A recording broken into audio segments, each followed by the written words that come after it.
Irmãos queridos que aqui permanecem, por favor, 1 João, capítulo 1. Peço a sua atenção para abrir a Bíblia neste texto sagrado, 1 João, capítulo 1. Nós vamos fazer a leitura dos versos 1 a 4, considerando a porção completa. 1 João, capítulo 1, versos 1 a 4.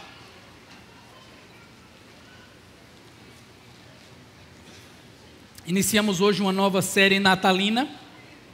Os irmãos perceberão aí através da projeção aquilo que nós intentamos com o que foi programado.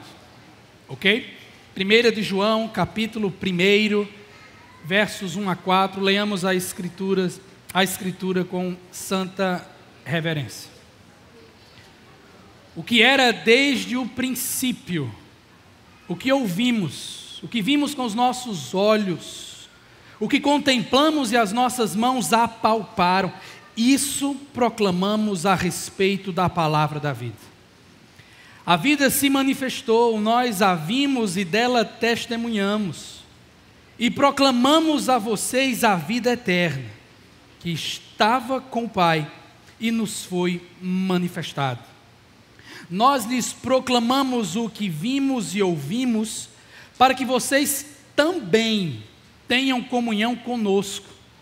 A nossa comunhão é com o Pai e com seu Filho Jesus Cristo. Escrevemos estas coisas para que a nossa alegria seja completa. Senhor, estamos mais uma vez diante da Tua Palavra e reafirmamos nossa dependência completa do Senhor. Precisamos de Ti, ó Deus. Sabemos que Tu és o interessado maior em que Teu Evangelho alcance corações. Portanto, glorifique o Teu nome. Use-me, Senhor, como Teu instrumento e ajude-nos a todos a prestar atenção e a sairmos daqui diferentes de como nós entramos. Confiamos em Ti, entregamos tudo ao Senhor, em nome do Senhor Jesus. Amém. Qual é a primeira imagem que vem à sua cabeça quando se fala de Natal?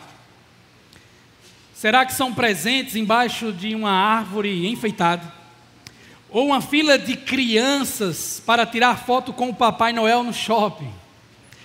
Bem, para nós cristãos, geralmente a lembrança imediata é do Senhor Jesus, o menino Jesus, lá deitado numa manjedoura, nascido dentro daquelas circunstâncias bem peculiares, e é bom que nós pensemos assim.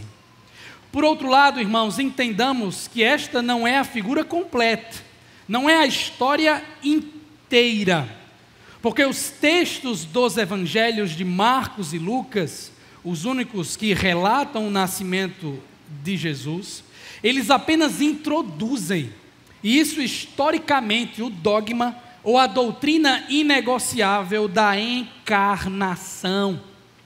Eles focam diretamente na humanidade do nosso Redentor. Mas nós sabemos que o nosso Senhor tem uma outra natureza também, a divina. A fim de compreendê-la adequadamente, precisamos continuar folheando os livros mencionados, ou pegando um atalho para a sistematização dessa doutrina segundo os apóstolos. Nós optamos nessa série pelo segundo caminho, daí o nome, o Natal segundo os apóstolos, selecionando porções das chamadas epístolas que nos ajudem a compreender a figura completa da encarnação de Cristo.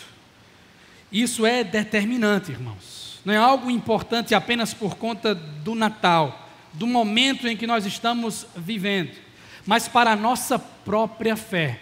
Pois, como diz o credo de Atanásio, século V, é necessário para a salvação eterna que se creia fielmente na encarnação do nosso Senhor Jesus Cristo. Crer fielmente, adequadamente na encarnação do Senhor.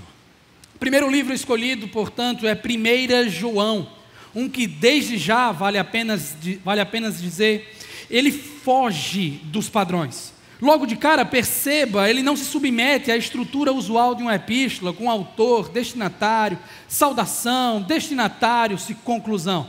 João vai direto ao ponto. Embora o seu nome não seja mencionado em todo o livro, é muito claro que ele foi o seu autor, aquele que escreveu o material. Afinal de contas, o livro se utiliza de um estilo e vocabulário próprios, bastante presentes no chamado quarto evangelho. A mesma coisa acontecendo aqui, com expressões repetidas, como verbo, consolador, verdadeiro, princípio, trevas, filho unigênito, salvador do mundo, nascido de Deus. Foi João, aquele que escreveu 1 de João. A tradição concorda com isso, através de antigos pais como Policarpo, Orígenes, Eusébio, Papias, todos eles atribuindo a autoria a João e dizendo uma informação importantíssima. Em determinado momento, aquele da sua escrita, ele estava em Éfeso, uma cidade importante na Ásia, trabalhando como um presbítero daquela igreja local.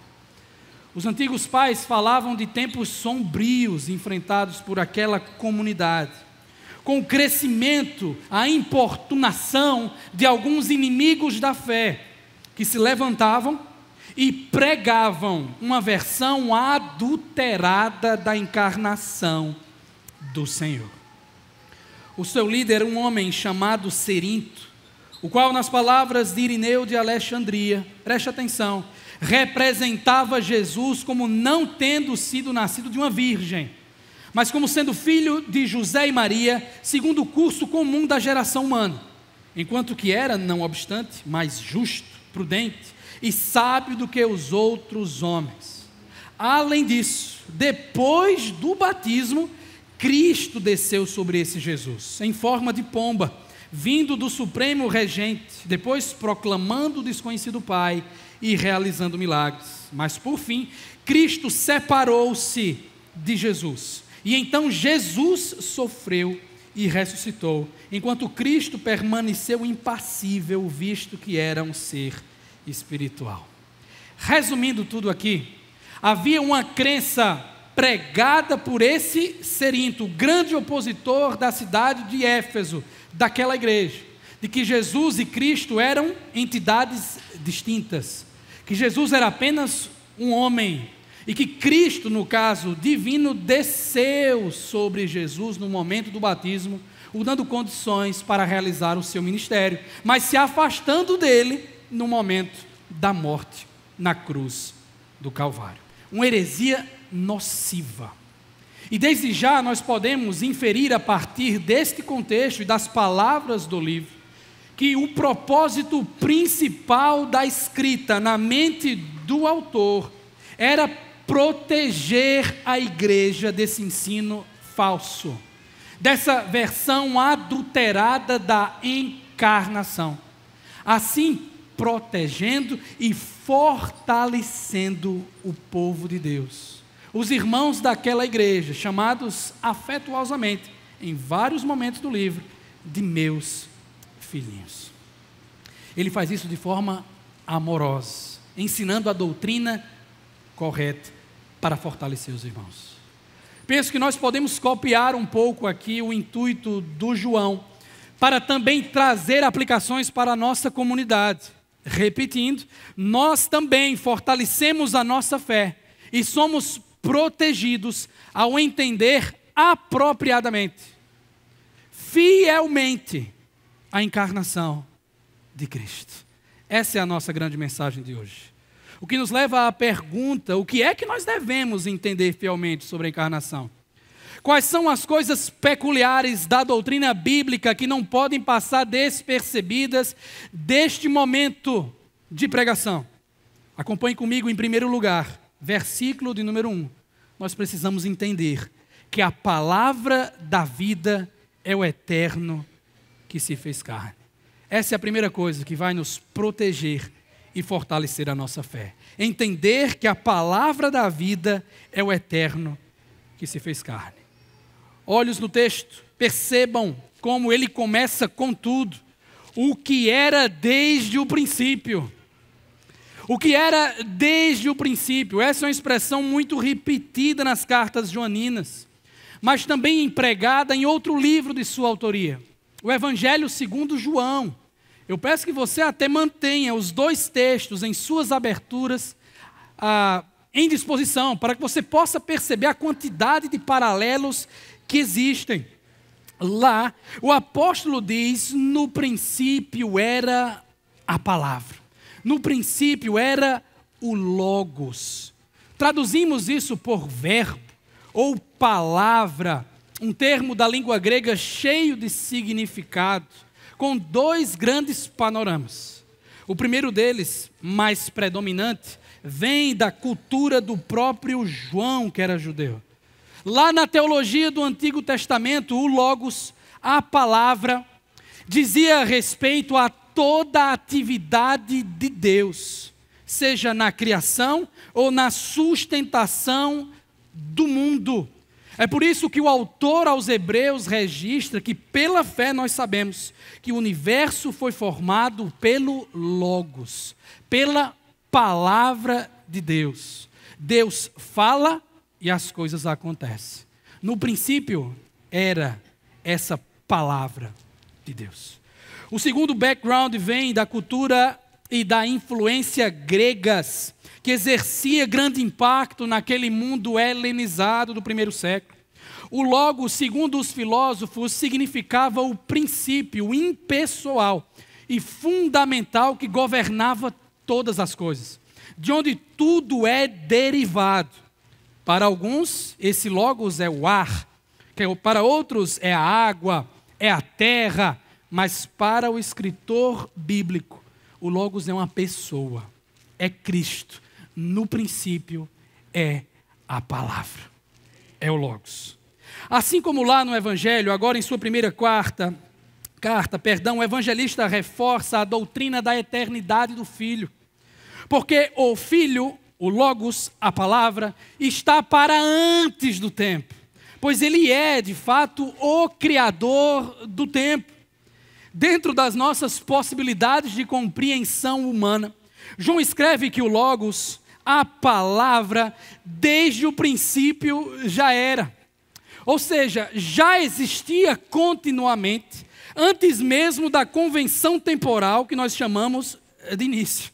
A palavra sempre existiu e desde o início permaneceu existindo. Esse que era desde o princípio é destacado pelo apóstolo tanto no seu evangelho quanto aqui em sua carta como Deus que se encarnou. E aqui nós paramos para observar como o autor está tocando na ferida dos opositores da fé, porque aqueles entendiam que a encarnação era apenas aparente. Eles negavam que Deus havia se feito carne.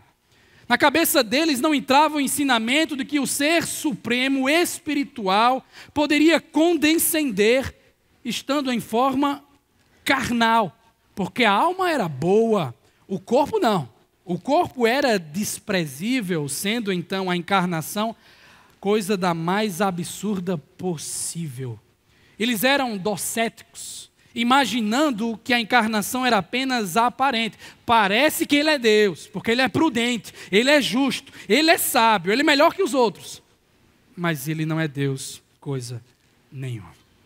Então veja, o interesse de Cerinto e dos seus colegas era reinterpretar a fé de acordo com as filosofias correntes do seu tempo, mesmo que isso custasse eliminar um dos grandes pilares da nossa fé, um dos grandes dogmas, que é a encarnação. Só que o apóstolo João tem uma resposta boa para isso aí, irmãos. Acompanhem comigo. Uma resposta irrefutável. O que era desde o princípio. O Logos eterno de Deus, o agente da criação, o sustentador do mundo, o princípio fundamental que governa todas as coisas, é o mesmo que nós ouvimos, vimos com os nossos olhos, contemplamos e as nossas mãos apalparam. Deus cabe em mãos.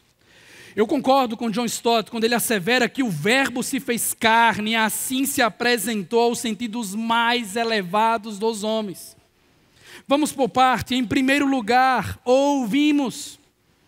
João diz que ouviu o Logos de Deus, a palavra encarnada. O tempo verbal utilizado é o perfeito do grego, que indica uma ação completada no passado, que continua tendo efeitos no futuro. Ele está dizendo, em outras palavras, que ouviu em primeira mão Jesus pregar. Ele ouviu Jesus falar sobre o reino de Deus com seus ouvidos. Ele ouviu das bocas do Mestre os ensinamentos sobre o amor ao próximo, o perdão dos pecados, a ressurreição dos mortos. Uma ação passada, mas que continuou com seus efeitos, porque ele nunca se esqueceu daquela voz. Em segundo lugar, ele diz, nós também vimos o mesmo intuito com o tempo verbal é empregado. João está dizendo que foi testemunha ocular do verbo que se fez carne. Nós vimos, eu e os apóstolos, nós vimos a aparência física do Senhor. Pedro, Tiago e João, especificamente, viram o Senhor transfigurado, cheio de glória. Uma ação completada no passado, mas que jamais saiu da cabeça deles. Porque esse olho é irmão desse aqui. E essa visão jamais poderia ter sido esquecida. Por isso disseram, em forma até teatral, nós contemplamos o Senhor da glória. Nós vimos o grande espetáculo, o grande drama do mundo, o próprio Deus se fazendo carne, habitando conosco, vivendo conosco. Nós somos seus espectadores. E por fim, nós também apalpamos o seu corpo. Detalhe importante, porque os adversários poderiam dizer que o que eles ouviram na verdade eram vozes interiores. O que eles contemplaram e viram, na verdade, eram alucinações. Mas havia essa última carta na manga, em relação ao toque físico no corpo do Cristo ressurreto. Como Tomé o fez no final do Evangelho de João. E aqui não é simplesmente um toque qualquer, como um toque na ferida mencionado. A palavra grega traz a ideia de apalpar, como uma pessoa com deficiência visual faz, cuidadosamente investigando para ver se é aquilo mesmo. É por isso que ele diz com propriedade, foram as nossas mãos que tocaram no Senhor da glória. Juntando tudo, o grande presbítero João, o discípulo a quem Jesus amava, estava cravando com diversas evidências que a encarnação do Logos não era um mito, não era algo aparente, como pregado por aí, mas era um fato histórico, presenciado por ele e seus colegas. E contra isso não havia argumento de jeito nenhum. É por isso que ele conclui dizendo isto, melhor traduzido como isso, o que foi já falado no passado, proclamamos a respeito da palavra da vida. Nós pregamos que o Deus se fez carne. Nós pregamos que fomos suas testemunhas, nós tocamos no Senhor, o enxergamos, o ouvimos. Esse é o conteúdo da nossa pregação, a palavra da vida. Mais do que uma mensagem, nós pregamos uma pessoa, porque em última instância, a mensagem e a pessoa não podem ser separadas, cada um explica a outra. A mensagem sobre Jesus é intimamente relacionada a quem Jesus é. Deus eterno, palavra da vida que se encarnou. Essa não é apenas uma doutrina solta para nos dar deleite mental, irmãos. É uma doutrina que fortalece o nosso coração, que protege a nossa igreja. Mas em segundo lugar, versículo 2, também somos protegidos e fortalecidos, entendendo que a palavra da vida nos dá a vida eterna. Essa palavra veio e rompeu no tempo e no espaço, com um propósito claro: nos dá a vida eterna. Aqui temos a continuidade do seu raciocínio, ainda que pegando uma diferente estrada, num novo pensamento conectado com o anterior.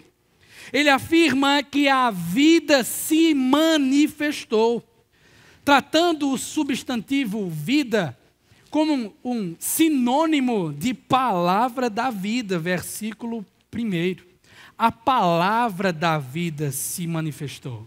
E isso de uma vez apenas, num momento específico, uma ação única no passado, a entrada do eterno no tempo e no espaço. Sobre essa manifestação da vida, da palavra da vida, do Logos, que é Cristo, João relata, nós a vimos. Os apóstolos viram a Cristo, eles andaram com Cristo, eles ouviram a Cristo, eles tocaram em Cristo. Eles perceberam que Cristo tinha cheiro de gente, que Cristo sentia dor como gente, que Cristo chorava como gente, mas também notaram que Ele era sapientíssimo como Deus, que Ele era glorioso como Deus. Mas não ficaram apenas com aspectos externos, tudo isso que viram, que perceberam, que tocaram, testemunharam. A palavra aqui, testemunharam, diz respeito a um envolvimento pessoal, a uma intimidade adquirida.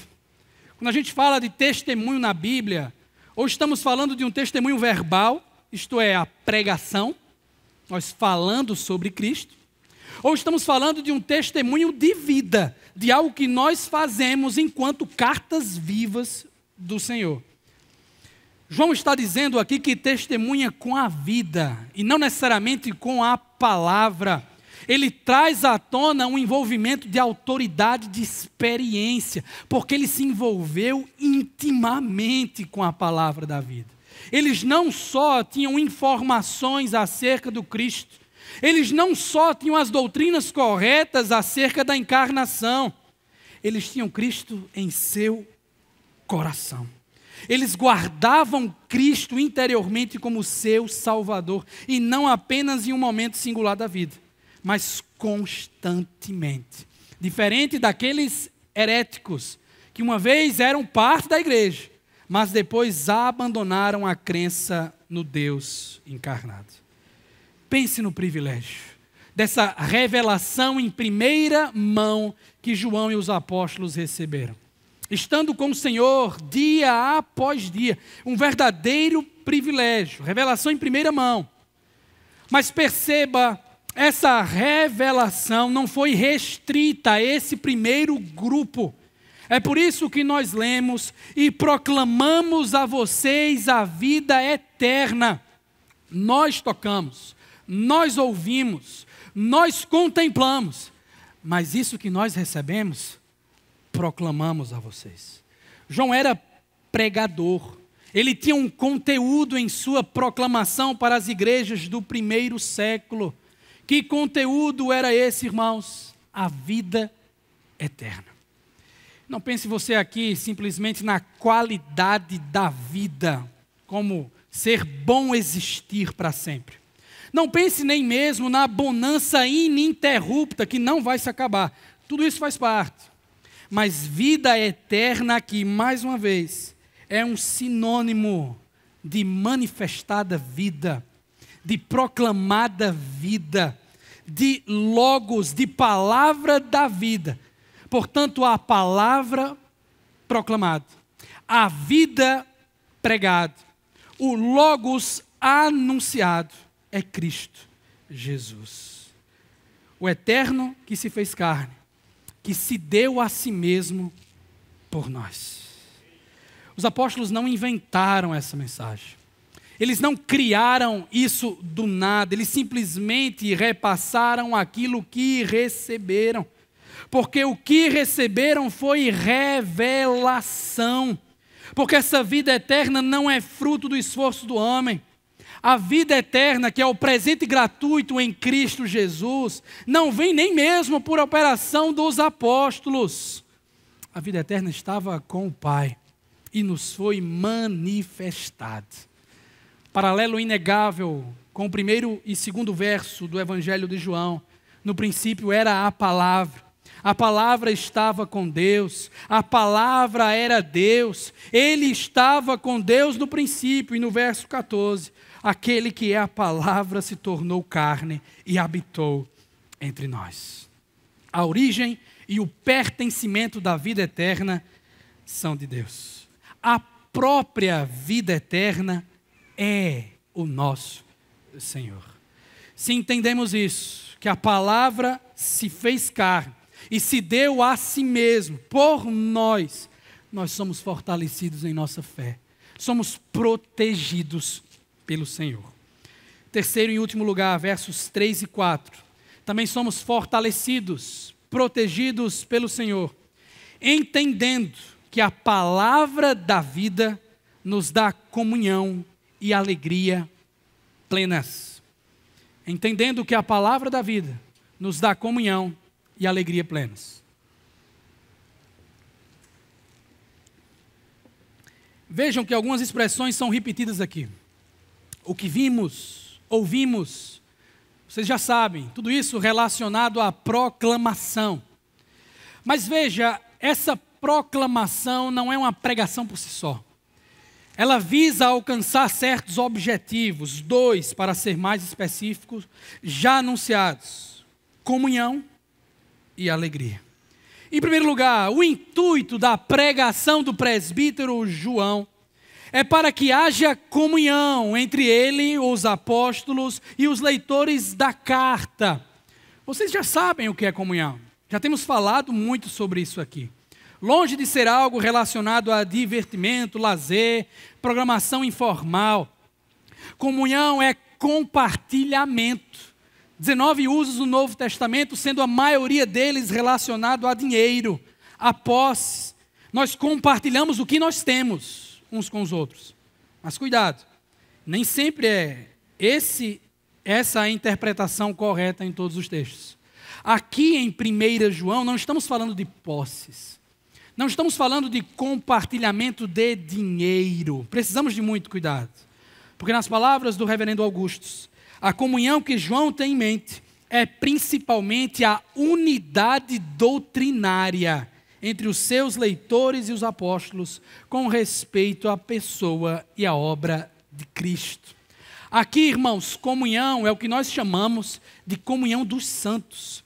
É crença compartilhada. A crença correta, fiel, apropriada na encarnação do Verbo. Essa harmonia doutrinária, diz João, é a base para a verdadeira comunhão. Porque ela só é possível entre os santos, daí comunhão dos santos. A nossa comunhão com os homens dentro da igreja só é possível porque nós estamos comungando com Deus. João completa, a nossa comunhão é com o Pai em relação a esse ensino. A nossa comunhão é com seu Filho Jesus Cristo, a palavra da vida, a vida eterna, a vida manifestada. Esse é o plano do Deus Trino e Eterno. A vinda dele mesmo, encarnado na pessoa de Jesus, para salvar o seu povo. Em segundo lugar, temos a outra razão da proclamação, assim como um dos grandes motivos da formulação deste livro inteiro. Escrevemos estas coisas, diz o autor, tanto o que já foi discutido, quanto o que há de se discutir no livro. Escrevemos tudo isso para que a nossa alegria seja completa. Espero que você não tenha passado batido do pronome nossa, que foi utilizado aqui. João escreve tudo isso para que a nossa alegria seja completa. O que nos leva a entender que há uma necessidade no apóstolo. Ele também precisa de alegria, não é apenas o crente comum que está congregando na igreja. O apóstolo necessita de alegria. Sobre isso comenta Colin Kruse brilhantemente.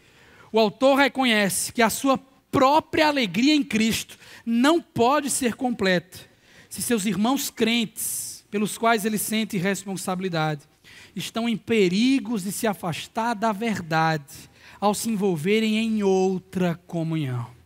A comunhão de Cerinto, a comunhão do evangelho adulterado, da mensagem herética sobre a encarnação da palavra da vida.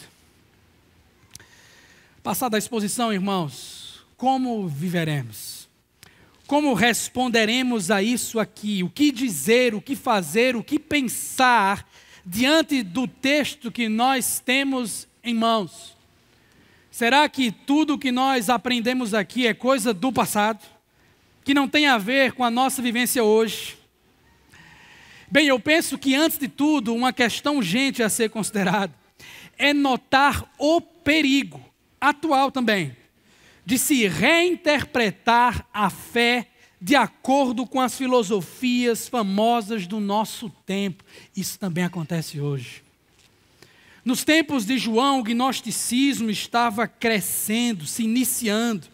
E talvez você pense que eu estou viajando na maionese ao fazer uma aplicação dessa.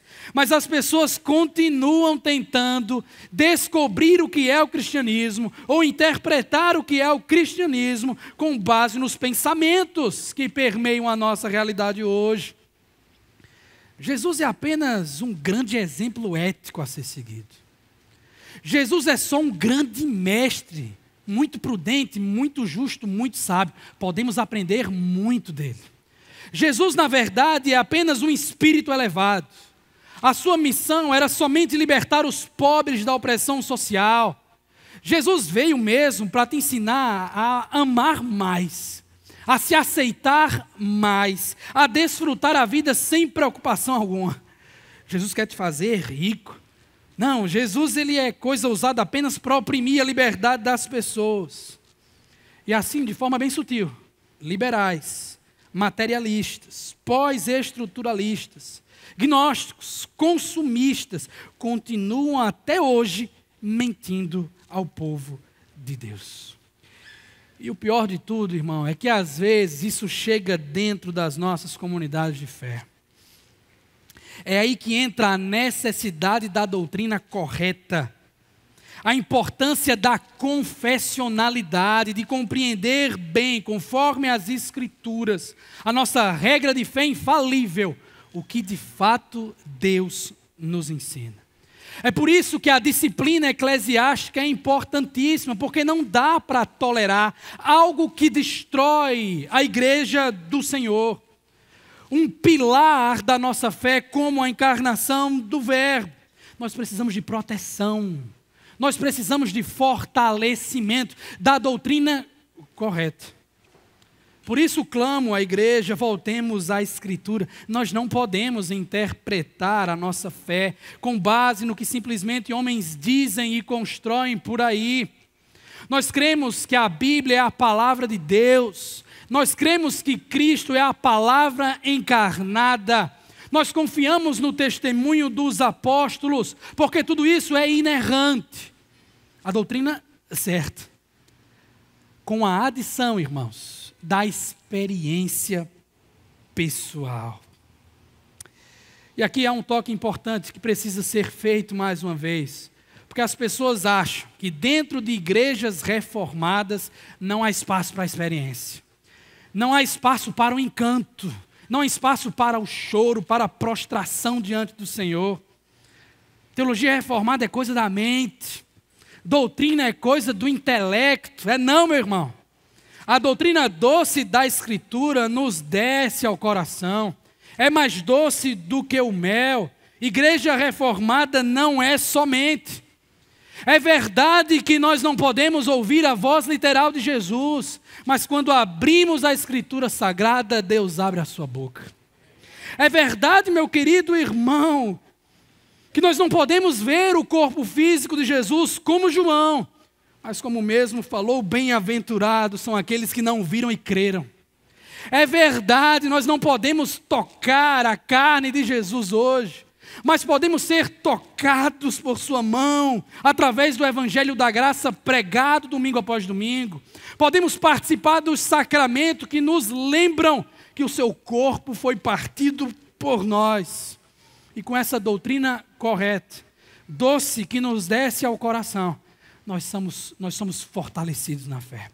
Nós somos protegidos pela graça de Deus. Nós nos mantemos firmes, recebemos o ensinamento e agora nos comprometemos em repassá-lo, porque a palavra da vida se fez carne e habitou entre nós. A vida se manifestou e nós proclamamos essa vida eterna aos quatro cantos desse mundo. Nem sempre temos as melhores palavras. Os argumentos às vezes fogem da nossa boca, mas certamente podemos testemunhar com a vida, como mártires da nossa experiência pessoal. Eu era cego e agora vejo. O Senhor transformou o meu coração. Eu sou uma carta viva do Evangelho de Jesus. Porque a experiência pessoal é importante também. Doutrina é importante também. Mas em última instância, irmão, o que nos protege, o que nos fortalece não é o que nós sentimos. E também não é o que nós sabemos. Tudo depende de Deus. A nossa fé é uma religião revelacional. Depende inteiramente de Deus se manifestar, da palavra se fazer carne, da vida ser manifestada, da vida eterna nos encontrar. Porque por conta própria nós não temos condições de acessar o eterno. É impossível desfrutarmos de um relacionamento com o Deus Supremo por nossos esforços intelectuais. É inconcebível que achemos a Deus através de buscas incessantes de misticismo. Nós não vamos encontrá-lo. Porque os apóstolos também estudaram, gastaram seu intelecto nas escrituras hebraicas. Os apóstolos tocaram, apalparam, contemplaram, ouviram. Mas o ponto decisivo que os fortaleceu, que os promoveu vida eterna, foi a manifestação da mesma. Ninguém pode encontrá-la. Ela se faz conhecida. Ninguém pode vê-la por conta própria. Ela se faz vista, conhecida unicamente por revelação. Em outras palavras, nós só conhecemos a Deus porque Deus decidiu se revelar. Ele fez isso através da criação, quando formou todas as coisas de acordo com sua infinita sabedoria. Nos deu pistas para que nós pudéssemos conhecê-lo, mas por conta do nosso pecado, que nos vem à mente apenas uma pequena porção de conhecimento, de que existe um Deus poderoso, com alguns atributos. Nós entendemos, irmãos, sim, que existe um Deus, mas isso é insuficiente, porque Deus precisa ser compreendido de maneira mais apropriada. É por isso que em sua infinita sabedoria também, o Deus Trino, Criador e Redentor do mundo, aplicou o seu plano ao enviar o seu Filho unigênito à cruz do Calvário. Aquele que é a expressão exata do seu ser, a fim de que, como mesmo João pontua, todo aquele que nele crê não pereça, mas tenha a vida eterna. Isso nos é dado por revelação. Essa vida é manifestada em nosso coração. Esse é o presente de Natal. E se Deus hoje está revelando isso claramente a você, meu querido, pela primeira vez, se hoje você está percebendo que há um convencimento do seu pecado, da justiça do porvir, da justiça de Deus, se hoje Deus está te mostrando a beleza incomparável de Jesus, há Natal em sua alma, a vida sendo manifestada, louve ao Senhor por isso, e junte-se a nós em comunhão e alegria plena. Porque nós podemos dizer em comunidade, por causa da vida manifestada, eu tenho comunhão com Deus e contigo, meu irmão. Nós nem sempre concordamos com todas as coisas, porque a igreja verdadeira é tomada de gente de todo jeito, diferente em todos os aspectos, muitas denominações, preferências das mais variadas. No entanto, nós somos um. Nós cremos numa coisa só. Nós temos crença compartilhada, comunhão dos santos. Que comunhão é essa? creio em Deus, o Pai Todo-Poderoso, Criador dos céus e da terra. Eu creio em Jesus Cristo, seu único Filho, nosso Senhor, concebido pelo Espírito Santo, nascido da Virgem Maria, padeceu sobre Pôncio Pilatos, crucificado, morto e sepultado, desceu à mansão dos mortos, ressuscitou ao terceiro dia, subiu aos céus e está sentado à destra de Deus, o Pai Todo-Poderoso, de onde há de vir julgar os vivos e os mortos. Cremos no Espírito Santo, cremos na Santa Igreja Universal, cremos na comunhão dos santos, na remissão dos pecados, na ressurreição da carne. Nós cremos na vida eterna, a palavra da vida. Amém. Se todos crescem nisso, irmãos, na profundidade do ensino, haveria alegria plena, desfrute eterno, ininterrupto. Mas sejamos honestos, infelizmente desvios acontecem. Eu não estou falando apenas de desvios de comportamento, todos nós temos. Mas entenda, desvios de comportamento sempre são desvios doutrinários, porque a raiz do pecado é incredulidade, é a crença adulterada, a crença errada em Deus e na sua obra. Nós dizemos crer no Espírito Santo, mas às vezes confiamos no nosso taco. Nós afirmamos crer na remissão dos pecados, mas nos prostramos várias vezes diante da culpa. Nós defendemos que Deus, o Pai, é todo-poderoso, mas questionamos se isso é verdade no momento da calamidade. Nós falamos que cremos na Santa Igreja Universal, mas nos rebelamos diante da orientação pastoral, de não namorar ou casar com descrente. É por isso que nós necessitamos uns dos outros. É por isso que precisamos de confessionalidade e disciplina bíblicas. Precisamos do irmão que se entristece quando nós nos desviamos. Nós precisamos do irmão que não sente uma alegria completa quando vê a gente caído, quando vê uma crença errada. Precisamos do presbítero que nos chama afetuosamente de meu filhinho. No começo do ano eu estive lendo um livro que me abençoou sobremaneira, irmãos. O nome dele é História Eclesiástica, de um pai da igreja chamado Eusébio de Cesareia, século IV. E ele registrou em seu livro, capítulo número 23, uma memória transmitida desse João aqui. O presbítero, o autor de 1 João. Conta-se que em determinado momento, em Éfeso, ele batizou um jovem que era muito vil, um grande pecador conhecido na cidade. Ele viu uma transformação do Senhor na vida daquele sujeito.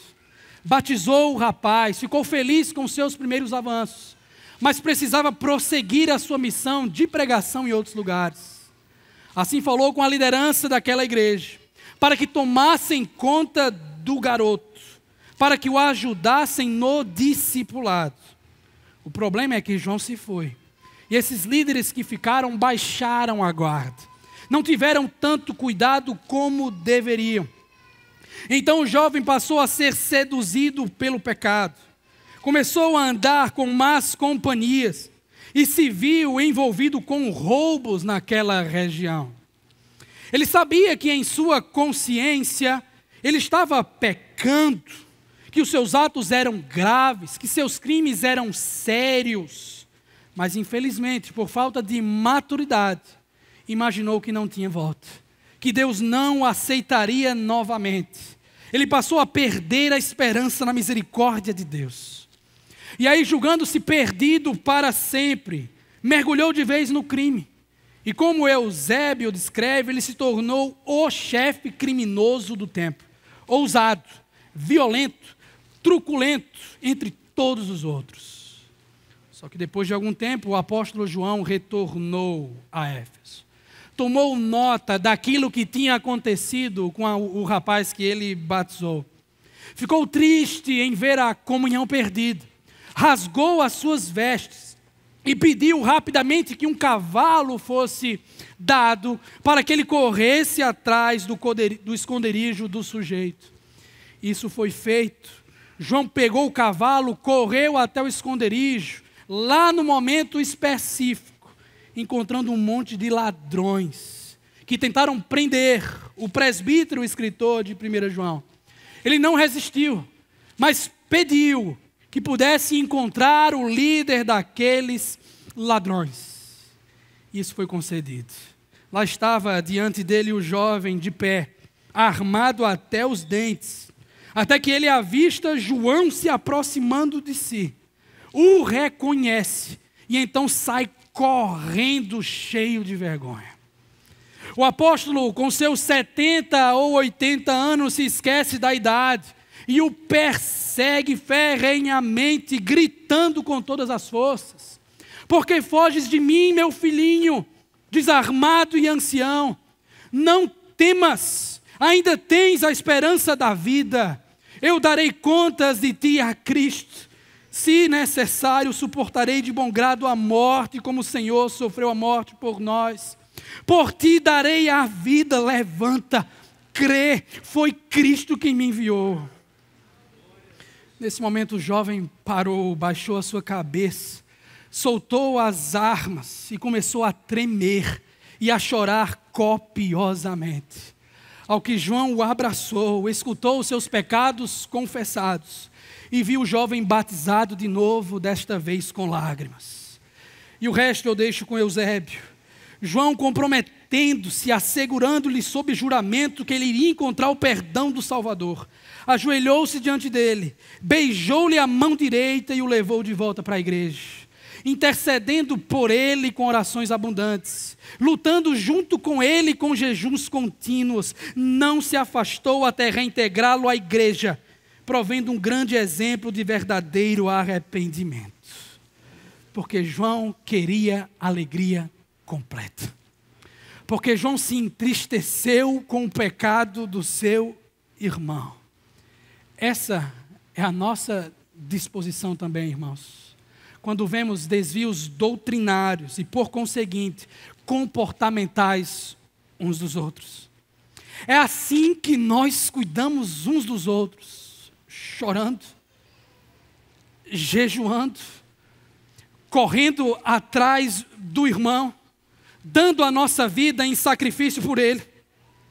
Bem, eu sei que é isso que quer a palavra da vida, o verbo de Deus, Jesus Cristo, o eterno que oferece eternidade, o Senhor que se revelou, aquele que oferece satisfação, comunhão plena. Essa palavra da vida é definida pelo apóstolo Paulo como o Evangelho de Deus, como a vida manifestada por João, como a palavra da vida, a boa notícia personificada que veio para seres humanos pecadores, caídos, desviados, como você e como eu. Foi uma desobediência contra essa palavra da vida que nos custou o Éden, a própria presença de Deus. É essa palavra da vida, Jesus, justo juiz, que julgará o mundo por seus pecados, e nós não temos forças para escapar disso, porque todos nós traímos a Deus, mas louvado seja o seu nome, porque foi a respeito dessa palavra da vida que Deus falou e apontou, desde os profetas, os eventos, as pessoas do Antigo Testamento, quando prometeu que um Salvador viria nos redimir. Pois bem, no princípio era o Verbo estava com Deus, o Verbo era Deus, e esse Verbo condescendeu, esse Verbo se fez carne e habitou entre nós. Esse é um fato histórico. Essa não é uma historinha para colocar a criança para dormir. Esse é o Evangelho, a boa notícia de Deus, que coloca criança, adolescente, jovem, adulto e idoso para acordar. Então hoje que ouçamos a sua voz, que possamos olhar com os nossos olhos espirituais e contemplar por sua graça a beleza incomparável daquele que era desde o princípio, a palavra da vida, o nosso Senhor Jesus, o Deus que se encarnou, o nosso Natal. Feche os seus olhos, baixe sua cabeça.